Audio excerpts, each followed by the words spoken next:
Good morning, folks. Good morning. This is Spirit Journey. I hope you guys could hear me. I was having some difficulty with my phone my smartphone to do the videos. So I have to try to speak up so you can hear me carefully. Today is Wednesday, and I think it's the 15th. Yes, today is April 15, 2020, and the time, as you see here, is 1:22 a.m. in the morning. And yes, I'm filming my window. It's very peaceful, and I hope you guys don't really mind looking at. I'm in bed right now, and I want to be able to focus on my words than the way I look. um, I want to talk about some thoughts about how my day went and updates about people who I know who have the coronavirus. I've shared in past videos. I'm just really trying to make sense out of all this. Well, um, well, good news. A family member uh, was diagnosed with the coronavirus, and his condition seems to be getting a little better. His breathing still has to improve, but they said that, the family member said that they want to put him in move him from, I think it's in ICU. He's in a room where they have the oxygen, and so his breathing is like, I think they said like 89 or 90. That's not good, but um, they said that it's they want his breathing to improve a little bit more, and then they want to put him in a ward where it's not as severe, the condition for coronavirus. So I hope it gets better. And you never hear about things.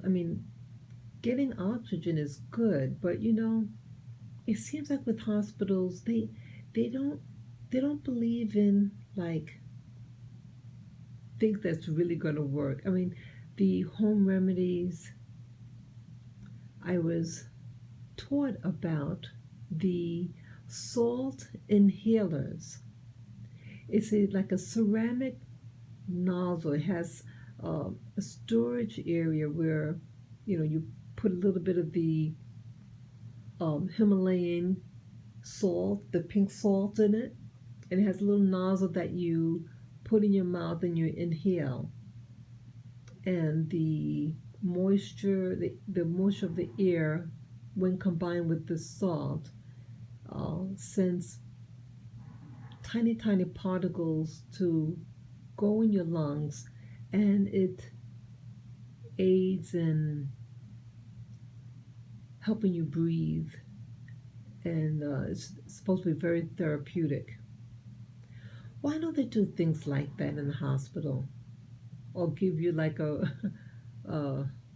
we call it a vaporizer with eucalyptus oil, things like that, things that soothe, or garlic, garlic, and you make it into tea. It's like give you all this weird stuff. Oh, that's just food for thought about that. Um, so my family member is supposed to, is getting a little better, and I really hope this person has a full recovery and stronger than before. What else? Yeah, the counter news to, because I said that was supposed to be the good news, but the bad news again.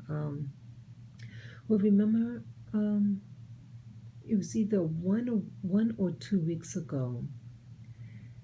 A cousin of mine uh, passed away. Um, yeah, they went to they contacted health provider, said that it was hard to breathe. They told the person that it's just their anxiety, and that that was on a weekend, and then that Monday she passed away. And I think she's supposed to be getting uh, having the funeral tomorrow. It'll be like um, over the internet, the service, because they don't want people to gather. So if that's so, may she rest in peace. And you wouldn't believe this. Another cousin passed away from coronavirus. Um, can't believe it. She passed away this past Sunday. She was sent to the hospital. On Thursday, and that's this past Sunday morning, which was Easter Sunday. She passed away early in the morning, and she lived in a facility. She had autism, and so she lived in a facility that caters to things like that. And she said some of the patients there had it. Now, these patients, they cannot come and go. That this is where they stay. So what is spreading this ailment in a place like that? And again, with the lockdown, remember the lockdown was for about a month. So what was being done for all these people? You know, it seems like something is careless. I mean, nothing. There's no perfect system, but you had a lockdown, so they can't get people coming in, except for if it's the people that work there. They're going home and then they're coming to work and infecting the patients. And these are patients that are severely mentally, challenged. And for this person she must have really been sick to pass away in 2 days. My goodness. I really start to wonder the competency of these facilities. And it seemed like that they didn't really try to resuscitate her at the hospital. How it was worded was it was weird how it was worded, but that she had breakfast, they said, and then there was some respiratory issues, and they said they called it in, that soon that happened, that was the time that they marked that she had passed. It just rubbed me the wrong way. I hope I misunderstood. But may she be in peace. Yeah, I really start wondering about these facilities. They really have to be really careful about the coming and going in. And somehow when you have a vulnerable, even like the old folks home, same thing. Remember, um, early with this crisis in the United States. It was the old folks' homes that was getting hit initially. And it's like, wow. So I asked myself, in comparison to last year or the year before this time, what was the condition of these old folks' homes and the places where they have the vulnerable in these homes? What was it also a crisis to them? It just seems like so many. Um, my family basically is a healthy family. My relatives and all that, as far as I know. Um, but to have about four people, because again, it was my mother had to go to the hospital, another family member, and then the two cousins that died, and then another cousin, a sibling of one of those cousins, is in the hospital for COVID. And it's just too close for comfort. And I don't understand how this could happen. The likelihood of this happening, if it's just a regular flu, is this just a regular flu? Is this just a coincidence that relatives and members of my family to get sick from this? It's like, I think it's an added stress attached and associated with it, which is really, I think, psychologically affecting us and affecting our ability to heal ourselves. If you think you're going to die, you psych yourself up. I never thought about, I've heard of flus and colds, but it was just, no, never a biggie. You get it, okay, you just, stay warm, comfortable, drink plenty of fluids, you know, and that's it. But there was no fear attached to it. Now there's fear attached to it, and I feel this is all by design, and it's horrible.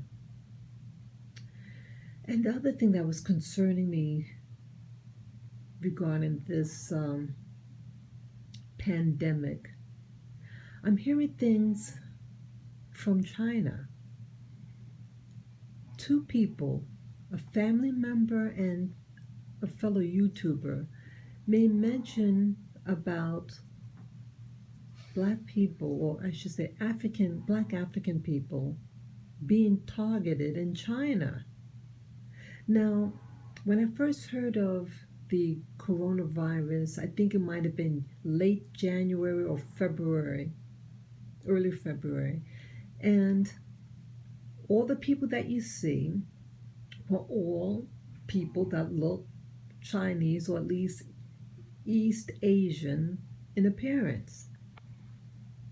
So how come now they're targeting the African people, the black African people that are living there?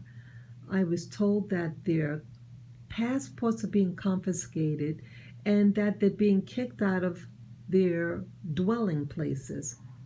Why have, if you're afraid that they may have coronavirus, for you to put them out on the street and possibly if affecting, you quarantine. You don't throw them out on the street. What's really going on? Everything that I saw initially with the coronavirus were all East Asian looking people. And nothing about Africa. In fact, Africa really didn't have it.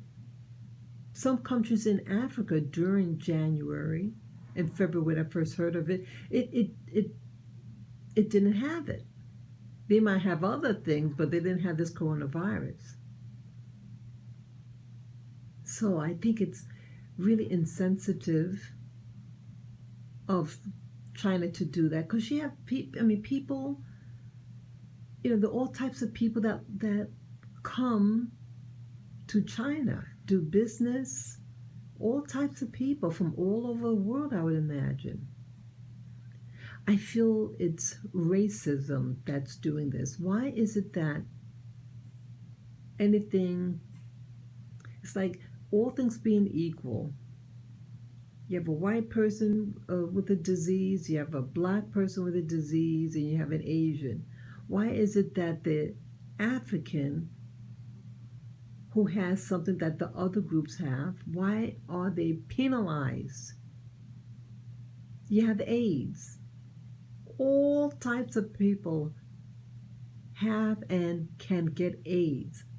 But why are blacks or slash Africans targeted and stigmatized? Even, it's like the pot calling the kettle black. So that's what put a lot of stress on me later this evening to hear that. And again, I watched something either yesterday or the day before on this same discussion about Africans in China being blamed and mistreated. Why is this? I like meeting people from East Asia, and I usually always have a very positive business relationship with them, and I find them to be very, in general, very, very nice. So it's shocking for me to see something like this, to hear something like this about China and blacks, or I should say Africans. It's not sitting well with me. And it just kind of reminded me of some experiences that I had, and that blacks worldwide is stigmatized for anything that could actually happen to the general populations on this planet.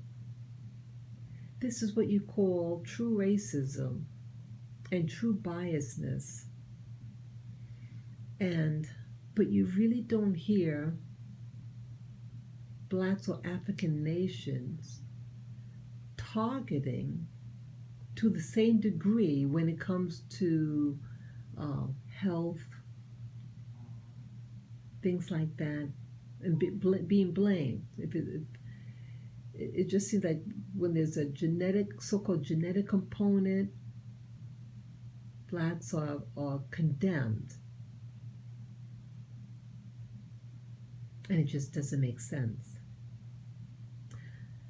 We're not a perfect group, but boy, it's a world problem, and to just target this one group. Why is this?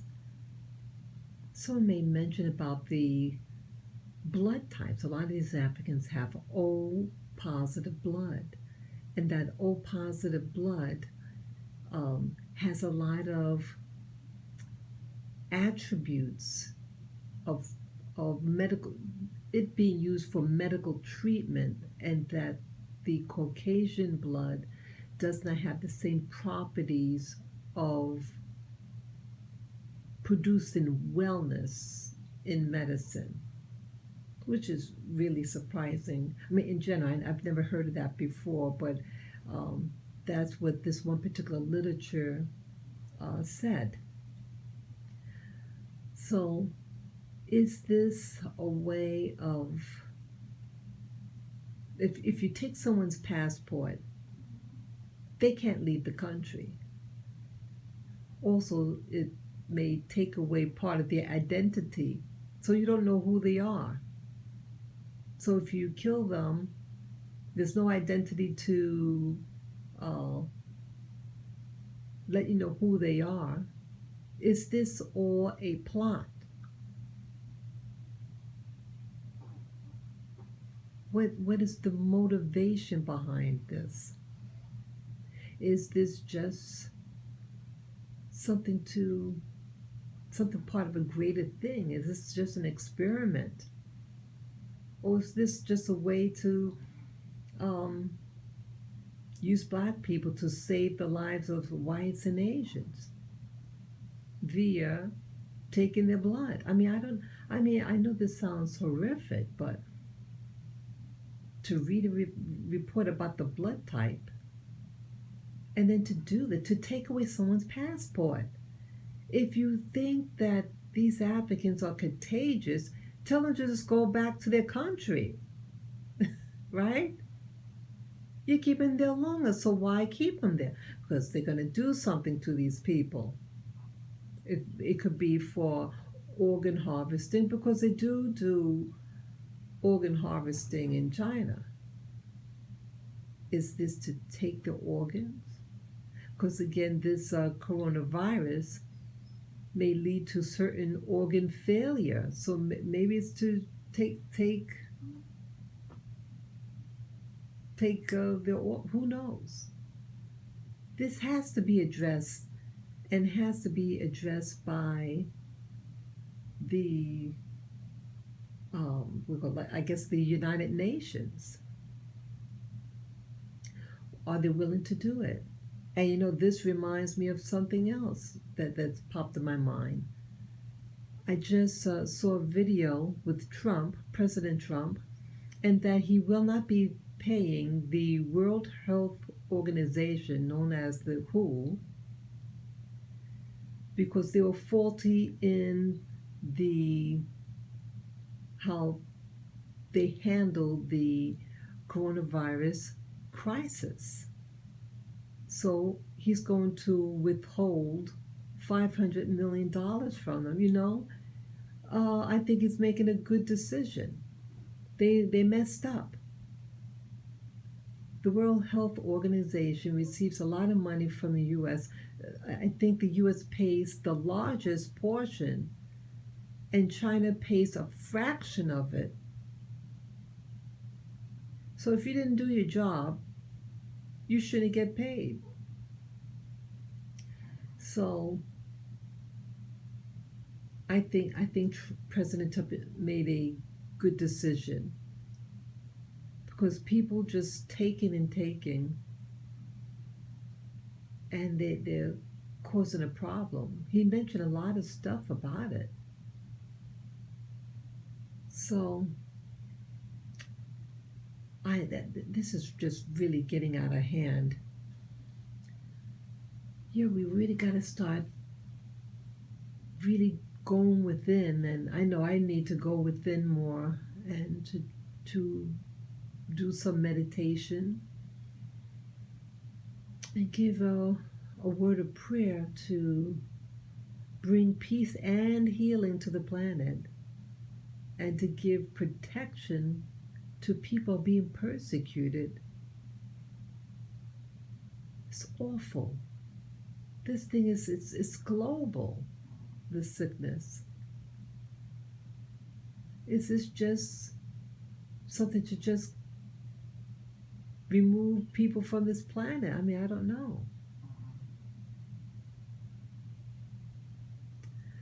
Well, nothing lasts forever, but I wish us all safety, healing for the sick.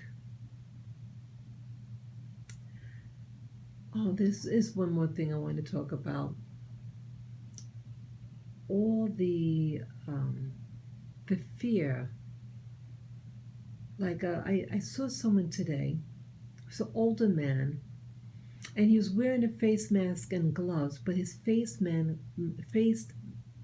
mask was so terribly soiled. It was like a wet spot in the center of the mask.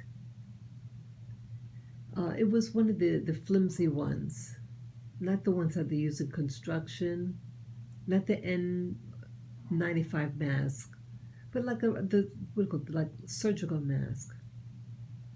And it had like a brownish spot, and it's like I think what it was like he probably was a smoker, because he started coughing, and he wants to pet my dogs, and I felt I was feeling edgy.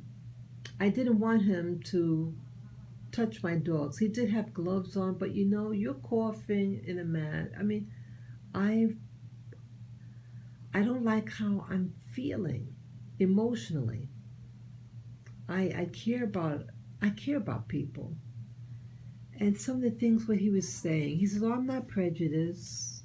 I'm from such and such place." Like I wouldn't care what he is. And he said, "Oh, dogs know that I'm a good person. You are who you are." And I felt he was just saying that because he wanted contact with somebody, and he wants to.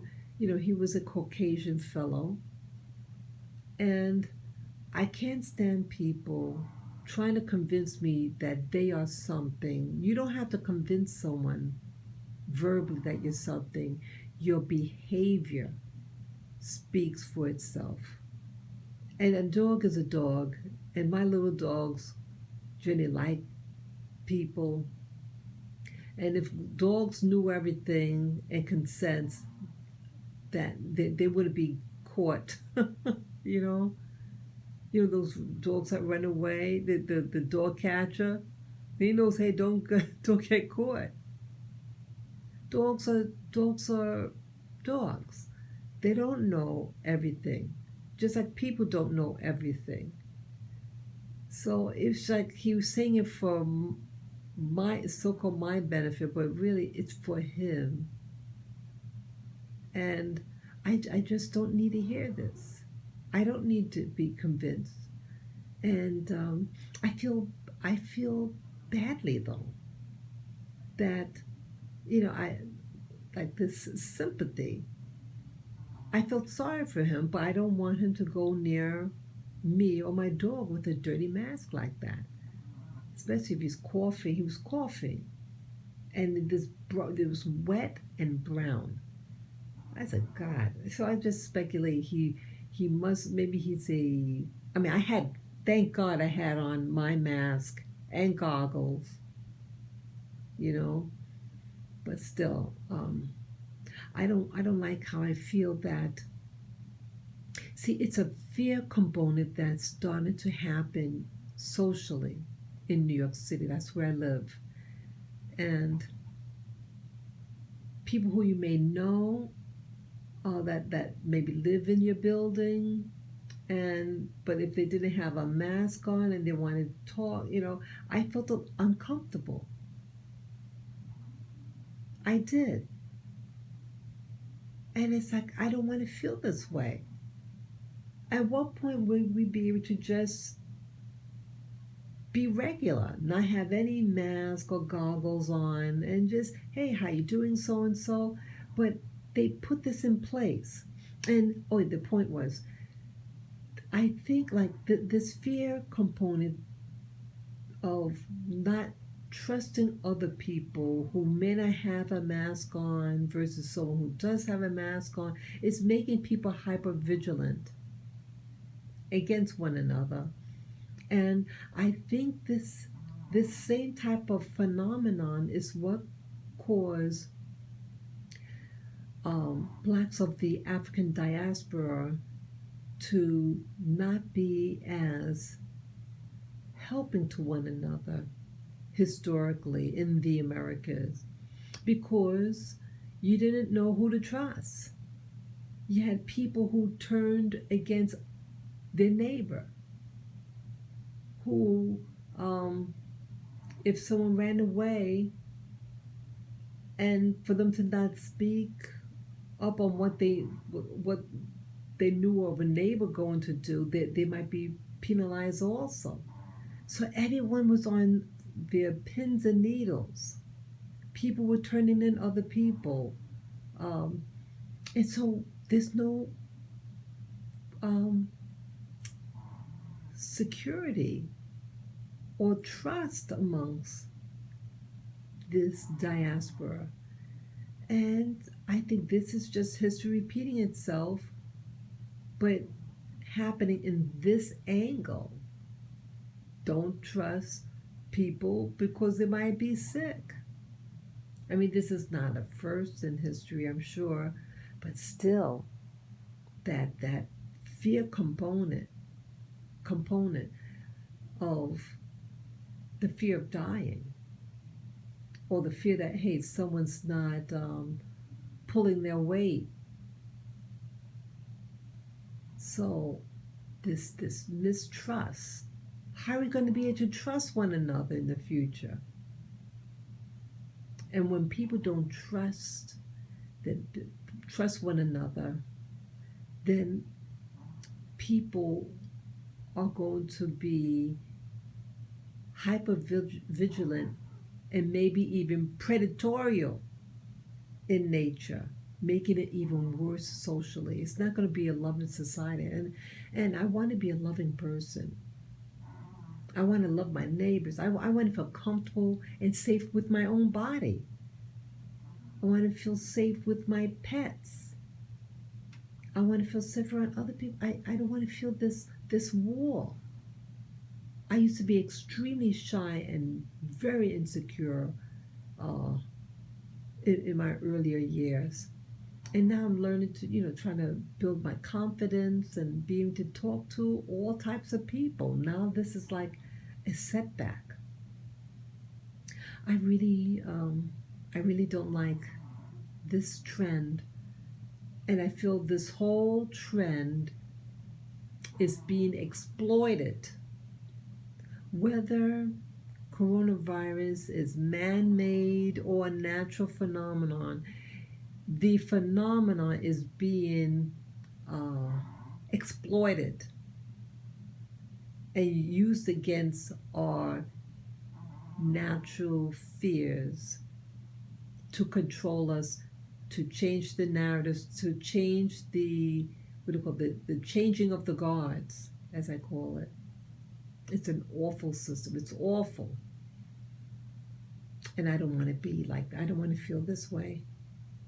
I don't want to become an ugly person emotionally or spiritually. So, yeah, I don't know how many of you are experiencing this, experiencing the mistrust. I mean, I saw over the internet a man, it was a black man on a bus here in the US. I don't know what state this was going on, but he was grabbed by several people and carried off the bus because he didn't have a mask on. It's ridiculous. Those people who are concerned about their health, they put on a mask. If you have one on, there's no as much concern if someone doesn't have it. It's those who don't have, let's say two people don't have, they could contaminate each other, but if you're protected, I don't know. You look like a very healthy person, but yes, anyone could look healthy, but they could carry disease. I mean, the virus. But listen to this now. What about, I mean, let me go there. See, we're getting afraid, and that's why they carried him off. But listen to this. Now, you have people with little children. They get colds and flus, and some of them try to sneak them into the babysitter and then run out before the babysitter realizes the little infant or the toddler has a cold, and affects the whole nursery, right? Now, it's the flu-like symptoms or cold-like symptoms. People have colds and flus and they go to work, they blow their nose, and no one was afraid then. And you have just as many people who died last year and the year before. Nothing really changed. But the only thing that did change this year is the implementation of social distancing and these things, these news reports to make people frightened. And it's all, I feel, BS. It's making it's making news of something that's always is. People died last year. People died the year before. There are people who are dying in the thousands. Smokers. I think that's the highest cause of death. That cigarette smoking. And it's not a concern really for their health. They're still selling cigarettes and cigars. Death is death. But they're selecting to society which ones to accept as normal and which one to be feared. And it's all used to control you. They're not concerned about true health. If they were really concerned about true health, they wouldn't be putting half the crap in our foods. They wouldn't be serving the types of foods in establishments. It's so many things. But it is what it is. And they're doing social engineering for a higher purpose.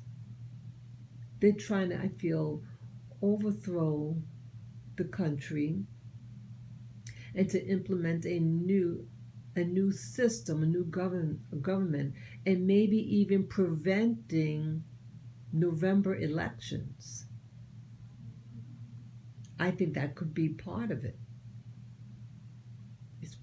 This is going to be this is a very unique year that I've ever lived. But let us stand our ground and try to get focused and centered in ourselves. Use preventive things. I mean, there's wisdom in everything. Whether this is a legit virus or not, whatever what's happening, people are dying. And family and relatives of mine are dying or getting sick. And this is not the normal for my family.